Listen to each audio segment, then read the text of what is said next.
കൊടുക്കുന്നു, 2000 രൂപ പെൻഷൻ ആക്കിയിട്ടെന്ന് പറയുന്നത്. അതൊക്കെ എത്ര ദിവസം കിട്ടുമെന്ന് നോക്കി കേന്ദ്രത്തിൽ നിന്നല്ലേ പെൻഷൻ കൂട്ടിയതിന് കാരണം പിണറായി ഗവൺമെന്റാന്ന് പറയുന്നത്. കൊടുക്കുന്നത് കേന്ദ്രത്തിൽ നിന്നാണ്. പക്ഷെ ഈ പാവപ്പെട്ടവരൊക്കെ വിശ്വസിക്കുന്നു നമുക്ക് പിണറായി വിജയനാണ് തന്നെയെന്ന്. അപ്പൊ അവര് അയാൾക്ക് തന്നെ വോട്ട് ചെയ്യും. അത്രേ ഉള്ളൂ പ്രശ്നം.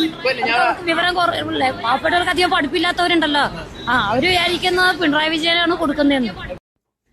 ഞാനേ ഈ വീഡിയോ കണ്ടു കഴിഞ്ഞപ്പോ ആദ്യം വിചാരിച്ചു 2 ചേച്ചിമാര് തെറ്റുപറ്റാം, നമ്മുടെ അമ്മമാരുടെ പ്രായം, അല്ലെങ്കിൽ നമുക്കും തെറ്റുപറ്റാം, നമുക്ക് എല്ലാ കാര്യമൊന്നും അറിയൊന്നുമില്ല. പക്ഷെ അവർ ലാസ്റ്റ് ആയിട്ട് ഇങ്ങനെ പറയുന്നുണ്ട്, പഠിപ്പും വിവരമില്ലാത്ത ആൾക്കാരല്ലേ, പൈസ ഇല്ലാത്തവരല്ലേ, അവരെ പറ്റിക്കാൻ ഭയങ്കര എളുപ്പമാണെന്ന് പറഞ്ഞിട്ട്. അതെന്തോ നല്ല പഠിപ്പും വിവരമുള്ള പൈസയൊക്കെ കുറേ കയ്യിലുള്ള ചേച്ചി ശരിക്കും ചേച്ചിയുടെ പാർട്ടിക്കാരാൽ പറ്റിക്കപ്പെട്ടുകൊണ്ടിരിക്കുകയാണ്. കാരണം കേരള സർക്കാരിന്റെ പെൻഷൻ തരുന്നത് കേരള സർക്കാർ തന്നെയാണ്. അതും പോരാഞ്ഞിട്ട് കുറച്ച് ആമേനെ വളർത്തുന്ന പരിപാടി അല്ലാതെ ഒരു കോപ്പും കേരളത്തിന് തന്നിട്ടില്ല.